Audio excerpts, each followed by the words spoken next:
DElEd संयुक्त प्रवेश परीक्षा की तैयारी कर रहे आप तमाम यंगस्टर्स को मैं Ravi unique new Bharti publication online YouTube channel के माध्यम से हार्दिक स्वागत करता हूं। और आज हम लोग का मॉडल प्रैक्टिस सेट 6 नंबर का इंग्लिश लैंग्वेज का सवालों पे चर्चा करने के लिए एक दूसरे के बीच हम लोग उपस्थित हुए हैं। तो चलिए दोस्तों, बिना समय गंवाए हुए आप लोग को प्रश्न पे ले चलूंगा। आप लोग को ये ज्ञात कराते हुए 25 क्वेश्चन 25 क्वेश्चन आपको इंग्लिश लैंग्वेज से संबंधित डीएलएड संयुक्त प्रवेश परीक्षा में पूछा जाता है।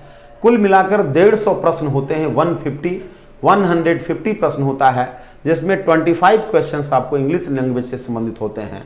ये प्रश्न जो है 9th 10th स्टैंडर्ड के प्रश्नों से मिलजुल खाता हुआ होता है, जिसमें वर्ड्स से संबंधित क्वेश्चन, इंग्लिश लैंग्वेज से रिलेटेड क्वेश्चन और ग्रामर से रिलेटेड, इंग्लिश ग्रामर से रिलेटेड प्रश्न पूछे जाते हैं।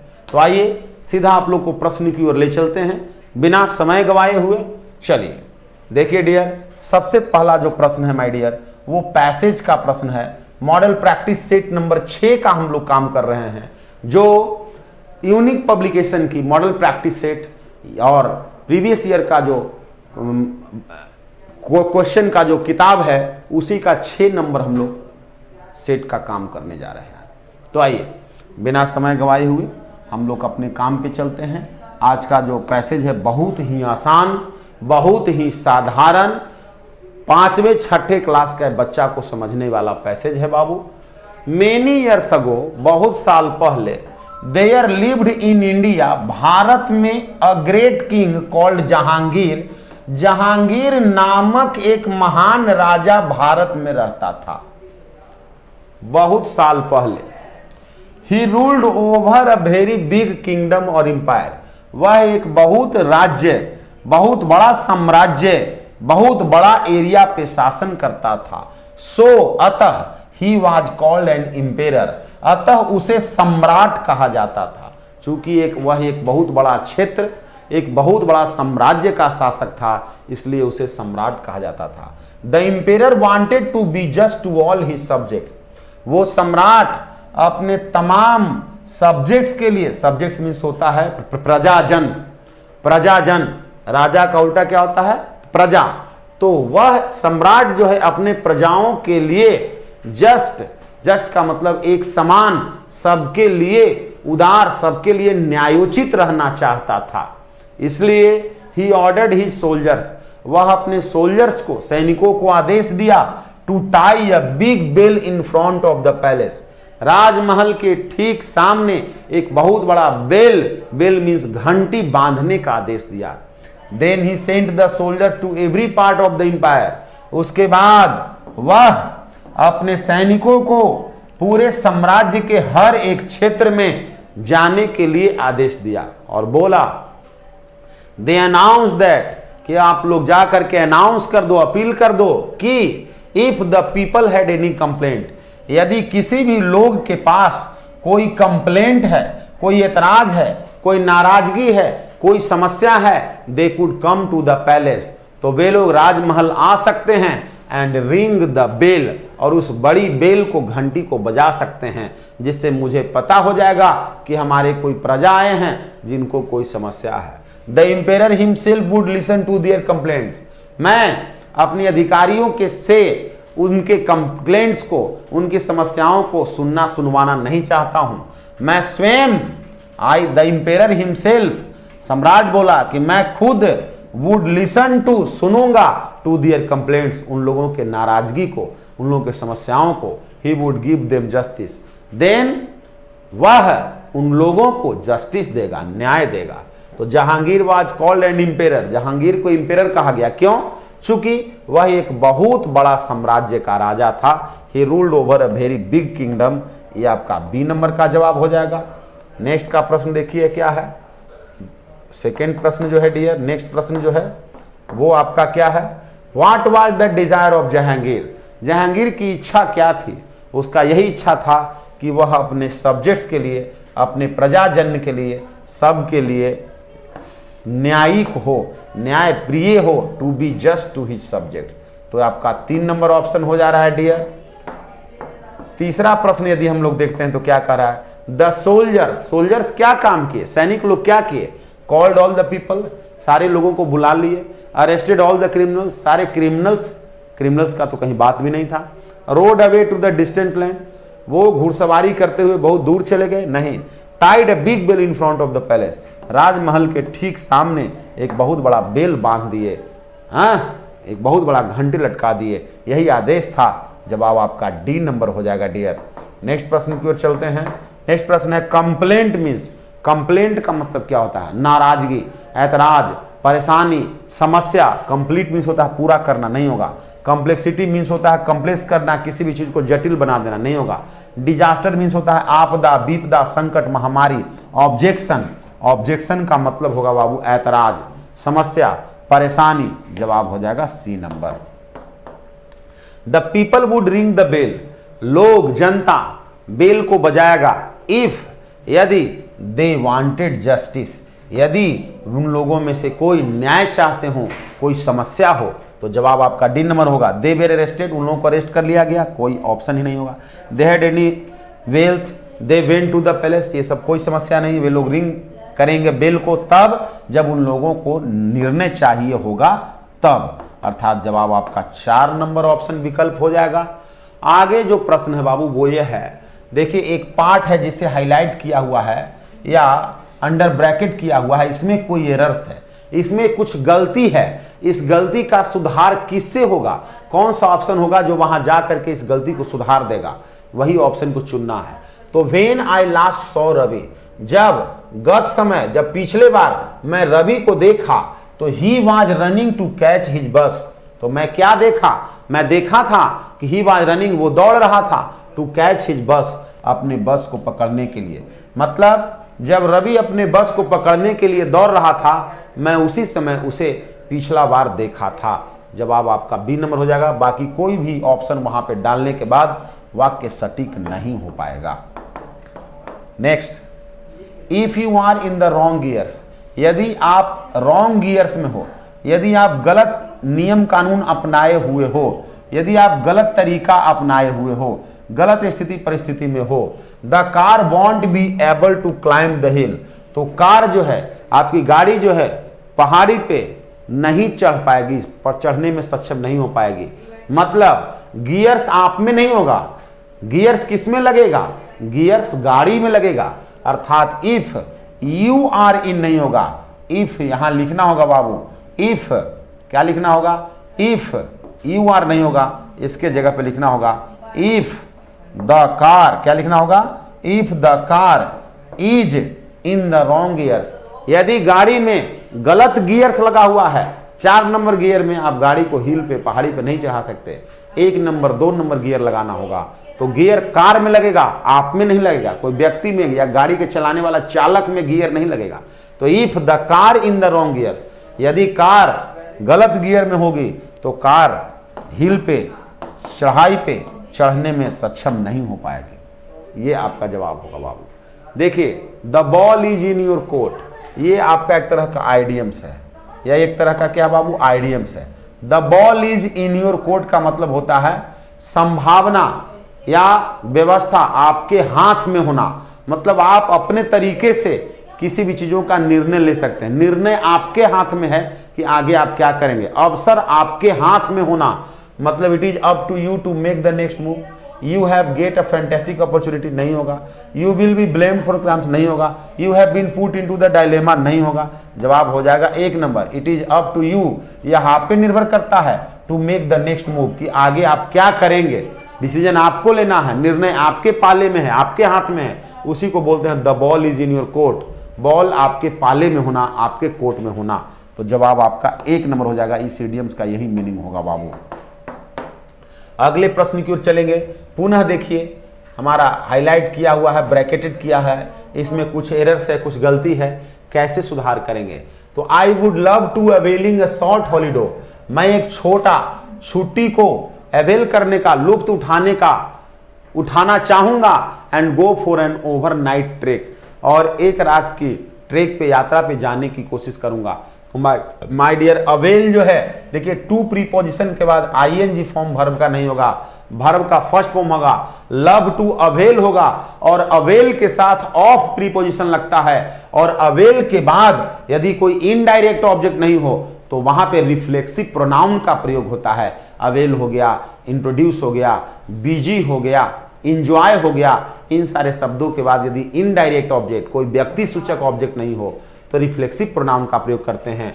वाक्य का सब्जेक्ट आई है, इसका रिफ्लेक्सिव होगा माई सेल्फ, और माई सेल्फ के बाद लगाना होगा ऑफ। यहां अवेलिंग नहीं, अवेल होगा, लिखना होगा I would love to avail myself of a short holiday.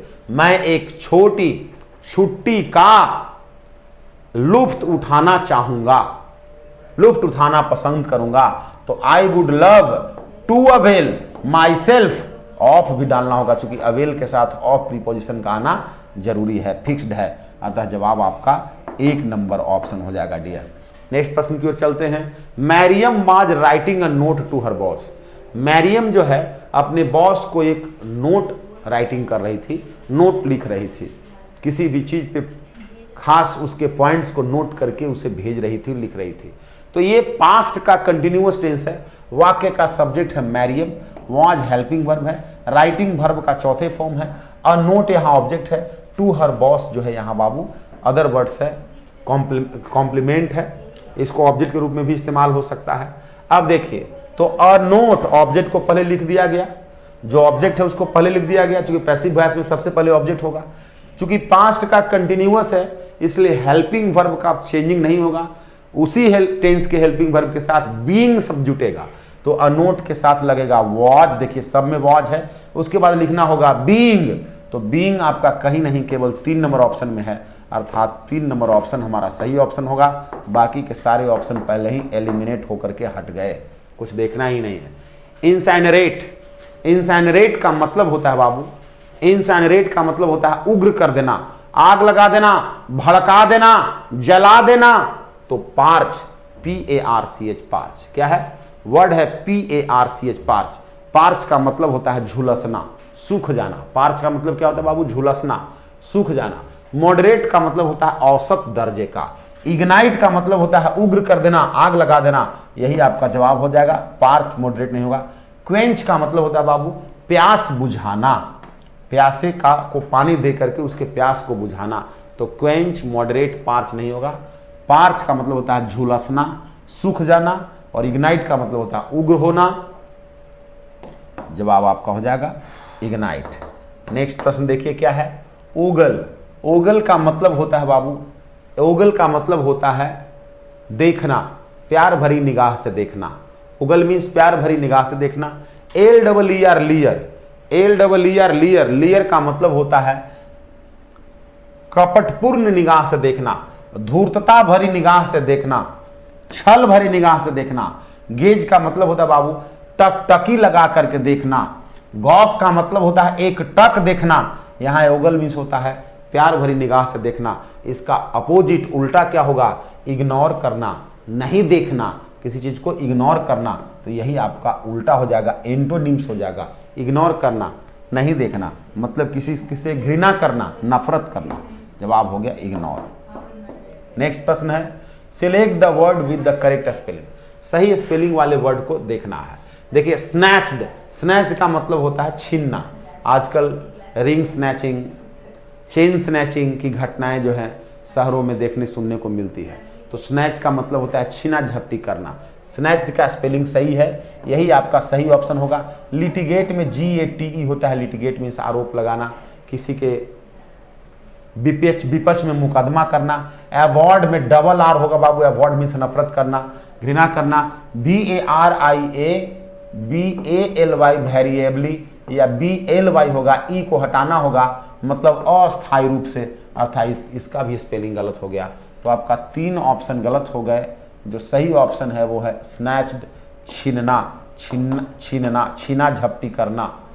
To harass someone, किसी को हरास करना, किसी को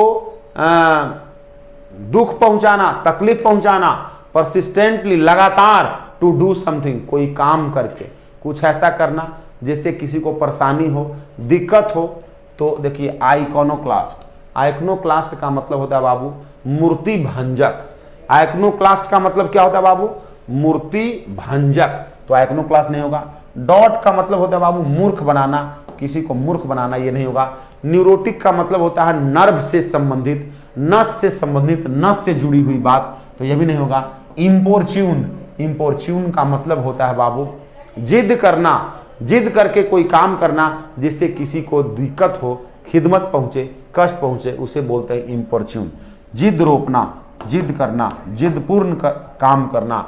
the baby looked the toffee with greedy eyes, बच्चा जो है लालच भरी निगाह से टॉफी को देखता रहा, टॉफी पे झांकते रहा। The baby looked at, look at का मतलब होता है देखना, टकटकी लगा के देखना, एट द टॉफी, टॉफी को, विथ ग्रीडी आइज, लालच भरी निगाह से, लालचपूर्ण तरीके से, लालच की मुद्रा में। अब देखिए बाबू एक सेंटेंस है, इस सेंटेंस में कहीं कुछ ग्रामेटिकली तौर पे एरर्स किए हुए हैं, मिस्टेक की गई हुई है, गलत किया गया हुआ है।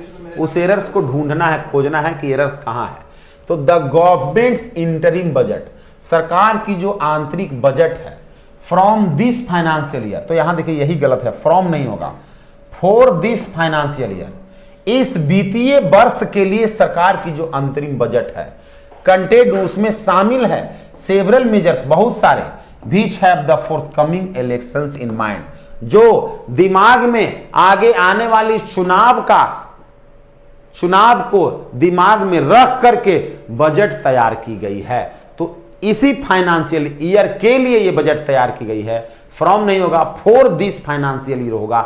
यही पे एरर्स है, कौन सा पार्ट में वो है, तो फ्रॉम वाला जो है सी नंबर पार्ट में है डियर, अर्थात जब आप सी होगा क्या सुधार करना होगा, तो फ्रॉम के जगह पे फॉर लिखना होगा, तब जाकर के सेंटेंस हमारा सही हो जाएगा। चलिए नेक्स्ट के प्रश्न की ओर चलते हैं। वी शुड ऑलवेज रिमेंबर, हम लोगों को हमेशा ध्यान रखना चाहिए, नॉट टू एनी प्रॉब्लम्स, कि किसी भी प्रकार की कोई समस्या क्रिएट ना करें, एंड इशूज, कोई मामला क्रिएट नहीं करें, कोई मामला उत्पन्न नहीं कर दें, that may affect our career in any organisation, जो हमारी किसी भी संस्था में आगे आने वाले समय में हमारी जिंदगी को अफेक्ट करे, प्रभावित करे, जीवन को प्रभावित करे, आगे आने वाले हमारे जिंदगी में हमारी दिक्कत हो, परेशानी हो, तो इन्फ्लिक्ट नहीं होगा, अफेक्ट नहीं होगा, अंडरटेक नहीं होगा डियर, क्रिएट होगा। क्रिएट मीन्स कोई भी समस्या उत्पन्न करना। एक इंसान को वैसी कोई मामला अपने जीवन में, ऐसी कोई समस्या क्रिएट नहीं करना चाहिए उसे अपने द्वारा, ताकि आने वाले समय में, निकट भविष्य में मुझे कठिनाई का सामना करना पड़े। क्रिएट मीन्स होता है उत्पन्न करना, पैदा करना। सून आफ्टर, देखिए सून आफ्टर, कुछ समय बाद, आफ्टर रिटर्निंग, ऑफ नहीं होगा, यहां टू होगा, मिसरीडिंग है। Soon after returning to office, शीघ्र ही ऑफिस पहुंचकर, दफ्तर पहुंचने के बाद, द सीबीआई चीफ, सीबीआई के जो चीफ थे, ट्रांसफर 5 ऑफिसर्स, 5 ऑफिसर्स को ट्रांसफर कर दिए।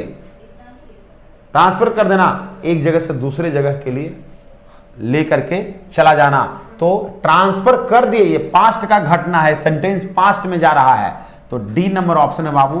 ट्रांसफर के जगह पे लिखना होगा TRANSFERRED,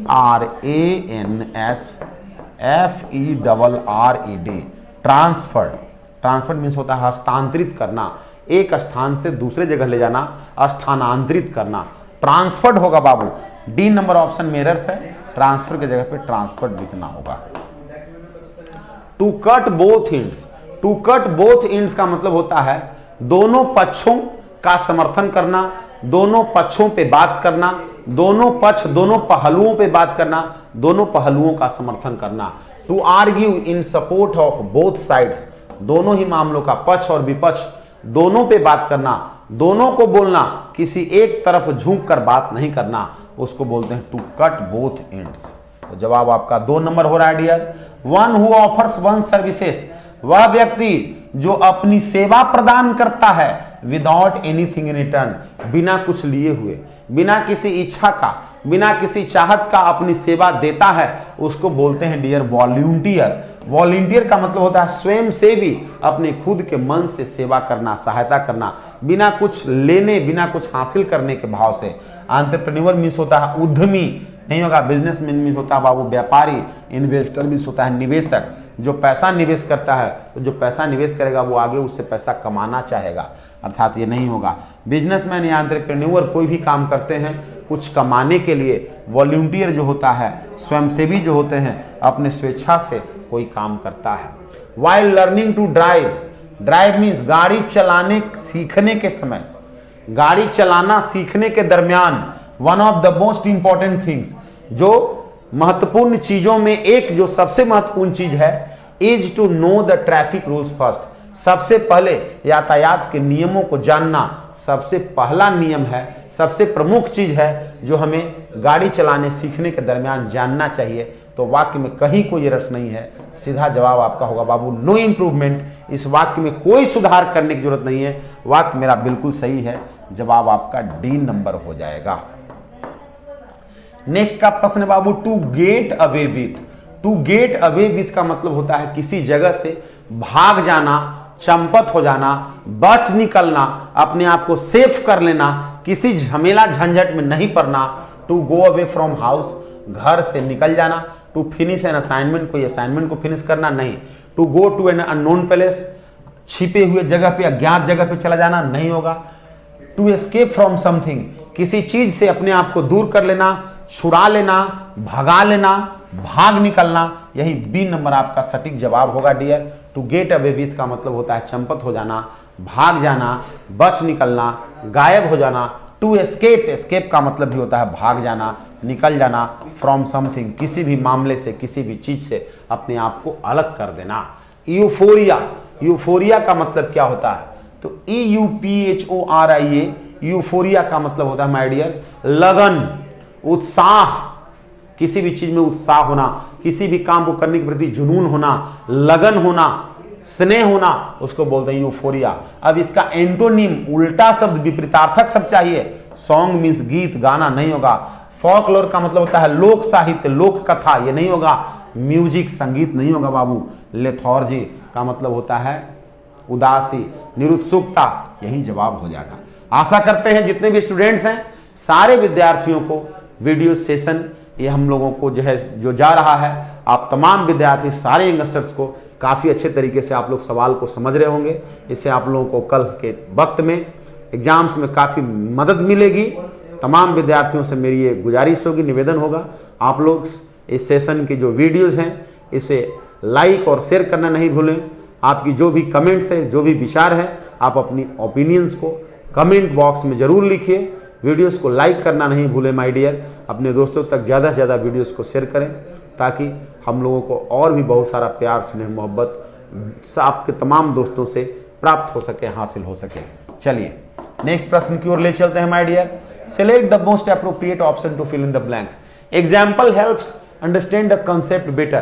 देखिए किसी भी कंसेप्ट को, किसी भी तथ्य को बेटर और अच्छे तरीके से समझने में कोई भी एग्जाम्पल जो होता है, उदाहरण जो होता है, मदद करता है।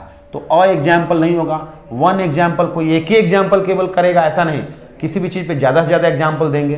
तो कोई भी एग्जाम्पल, यहां होगा बाबू एन एग्जाम्पल, चूंकि यहां सिंगुलर है इसलिए एन लिखेंगे। एन एग्जाम्पल, कोई भी एग्जाम्पल, किसी भी फैक्ट का, किसी भी तथ्य का जो उससे रिलेटेड जो एग्जाम्पल होता है, वो एग्जाम्पल हमें उस कंसेप्ट को, उस तथ्य को, उस मामले को, उस नियम को, उस कायदे को, उस कानून को अच्छे तरीके से समझने में सहायता प्रदान करता है। एन एग्जाम्पल, फर्स्ट जो साउंड है ए वॉवेल साउंड है, अर्थात एन आर्टिकल्स डिटरमाइनर से यहां पे लग जाएगा।